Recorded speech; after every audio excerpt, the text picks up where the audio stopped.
Assalamualaikum, selamat pagi anak-anak. Jumpa lagi di channel Islami Salsabila. Kita akan belajar tema 3, peduli terhadap makhluk hidup. Subtema 1, hewan dan tumbuhan di lingkungan rumahku. Pembelajaran 1. Hewan dan tumbuhan di lingkungan rumahku.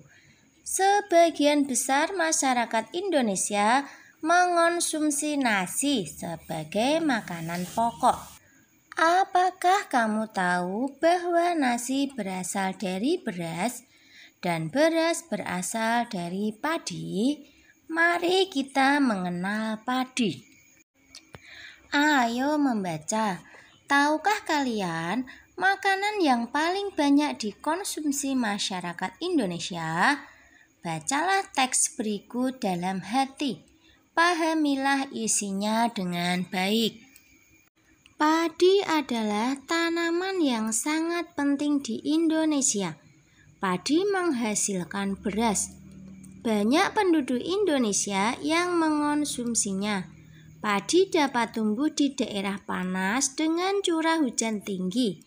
Daerah utama penghasil padi adalah Jawa Barat, Jawa Timur, Jawa Tengah, Sulawesi Selatan, dan Sumatera Utara.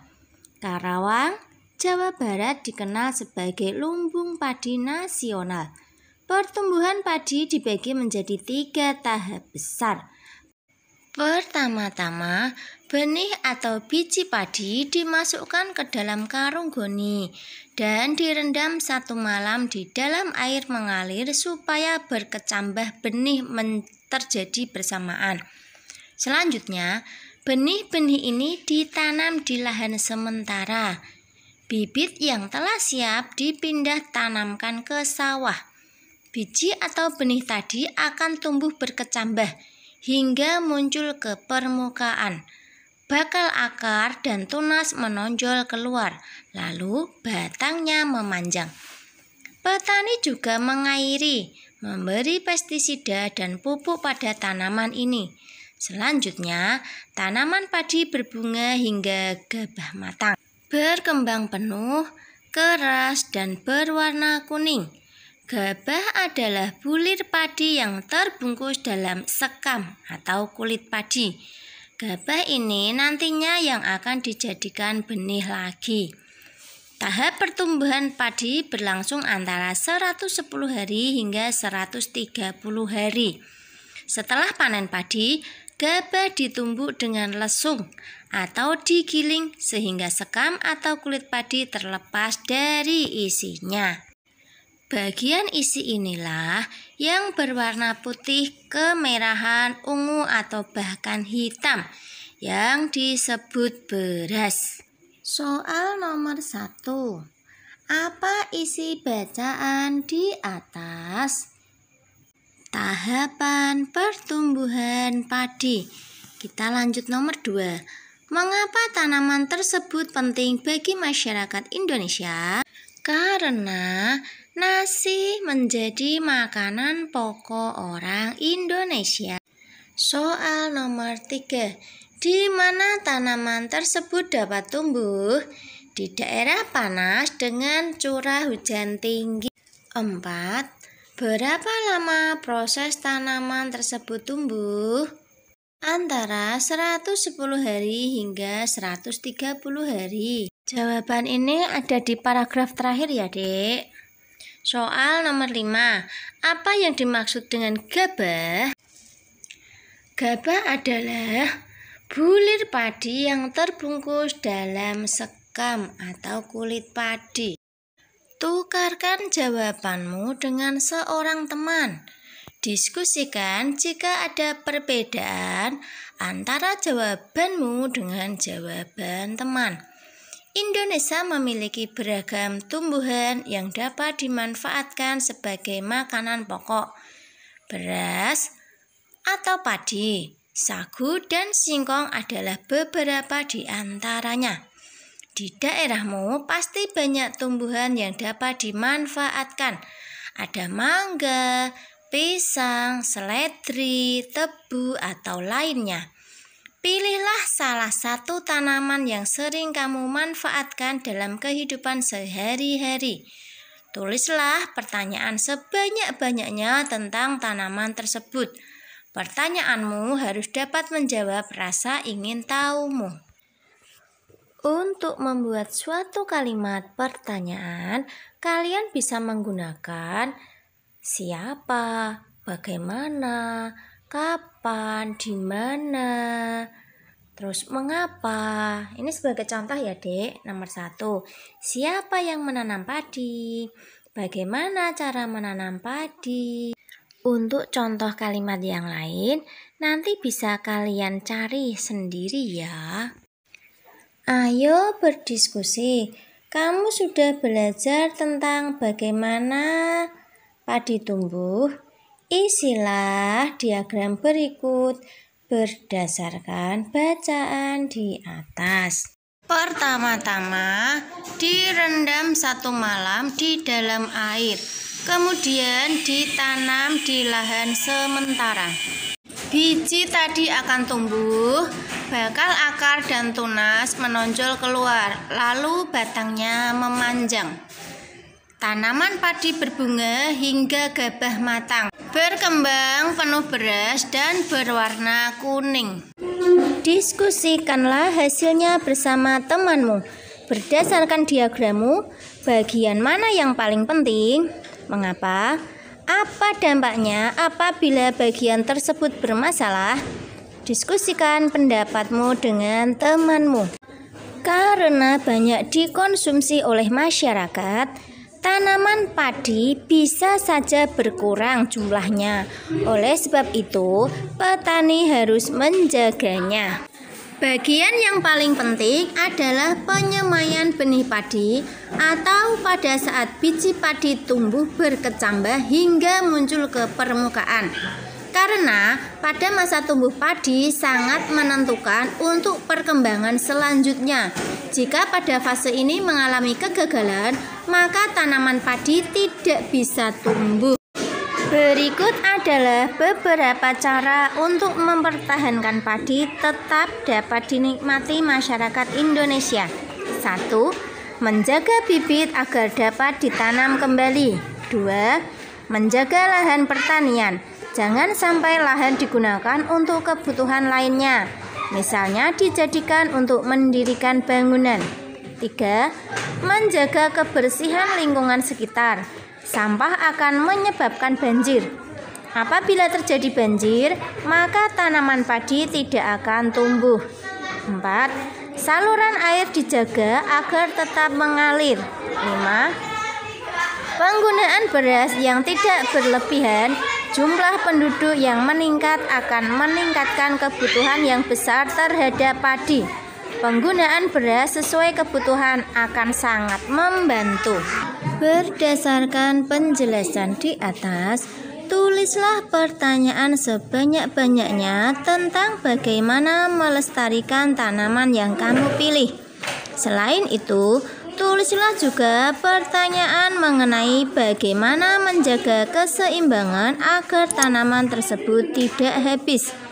Tambahkan pertanyaanmu ke dalam daftar pertanyaan sebelumnya. 1. Apa yang akan terjadi bila lahan untuk menanam padi sudah habis? 2. Di mana padi bisa tumbuh? 3. Siapa yang menanam padi? 4. Bagaimana cara menanam padi? 5. Apa yang harus dilakukan agar padi tumbuh subur? 6. Bagaimana cara merawat padi? Amati gambar berikut. Ayo adik-adik, di situ ada 3 gambar ya. Ada gambar pertama, kedua, dan ketiga.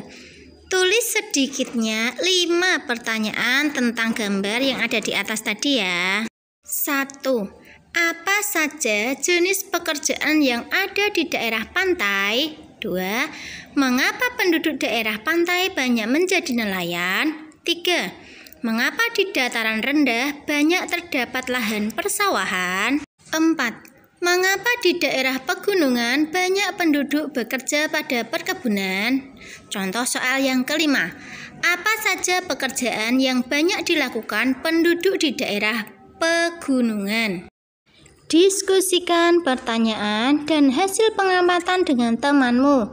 Tulis perbedaan yang kamu temukan dari ketiga tempat tersebut. Dataran rendah merupakan lokasi yang cenderung panas, kering, dan juga memiliki curah hujan yang relatif tinggi. Sedangkan dataran tinggi merupakan lokasi yang memiliki kelembapan udara dan juga kelembapan tanah yang tinggi, suhu udara yang cenderung sejuk, namun memiliki curah hujan yang relatif rendah.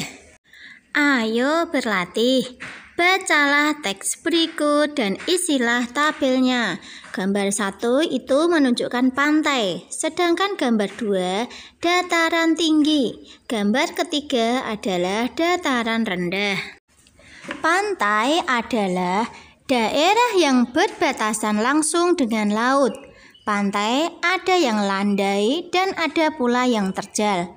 Pantai yang landai biasanya digunakan untuk objek wisata. Dataran tinggi adalah permukaan bumi yang ketinggiannya 500 meter di atas permukaan laut.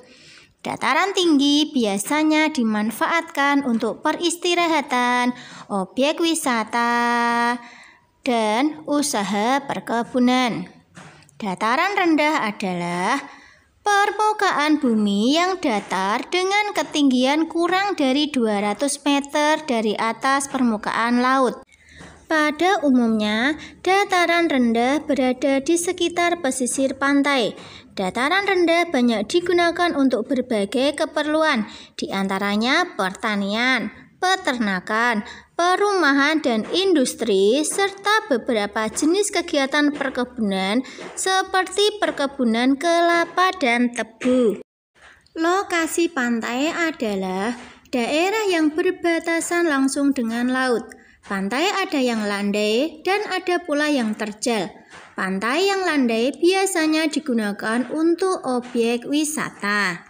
Ciri-ciri pantai: berbatasan langsung dengan laut. Sumber daya alamnya ikan, rumput laut, dan kerang. Manfaatnya untuk objek wisata. Mata pencaharian penduduk adalah nelayan. Kita lanjut ke lokasi dataran tinggi. Adalah permukaan bumi yang ketinggiannya 500 meter di atas permukaan laut. Dataran tinggi biasanya dimanfaatkan untuk peristirahatan, objek wisata, dan usaha perkebunan. Ciri-ciri dataran tinggi: ketinggiannya 500 mdpl. Sumber daya alamnya tanaman sayuran dan buah-buahan. Manfaatnya sebagai objek wisata dan perkebunan. Mata pencaharian penduduk, petani dan pekebun. Lokasi dataran rendah: permukaan bumi yang datar dengan ketinggian kurang dari 200 meter dari atas permukaan laut. Pada umumnya, dataran rendah berada di sekitar pesisir pantai. Ciri-ciri dataran rendah: ketinggiannya kurang dari 200 mdpl. Sumber daya alamnya hewan ternak, sayuran, dan buah-buahan. Manfaatnya pertanian, perkebunan, peternakan, dan industri. Mata pencaharian penduduk, petani, karyawan, dan buruh. Sampaikan hasil tabel kepada gurumu. Tulislah pertanyaan sebanyak-banyaknya tentang karakteristik alam di mana tumbuhan pilihanmu hidup. Tambahkan pertanyaanmu ke dalam daftar pertanyaan sebelumnya. Nah, sekarang kamu memiliki daftar pertanyaan yang sangat banyak dan beragam mengenai tumbuhan yang kamu pilih. Serahkan daftar pertanyaan tersebut kepada gurumu. Ayo renungkan. Sebutkan hal penting yang kamu pelajari. Sikap apa yang dapat kamu aplikasikan dalam kehidupan sehari-hari? Jelaskan jawabanmu. Kerjasama dengan orang tua. Diskusikanlah dengan orang tuamu bagaimana caranya agar tumbuhan di sekitarmu dapat dinikmati terus keberadaannya. Hayo, bagaimana ya? Yuk, silakan kalian kerjasama dengan orang tua ya.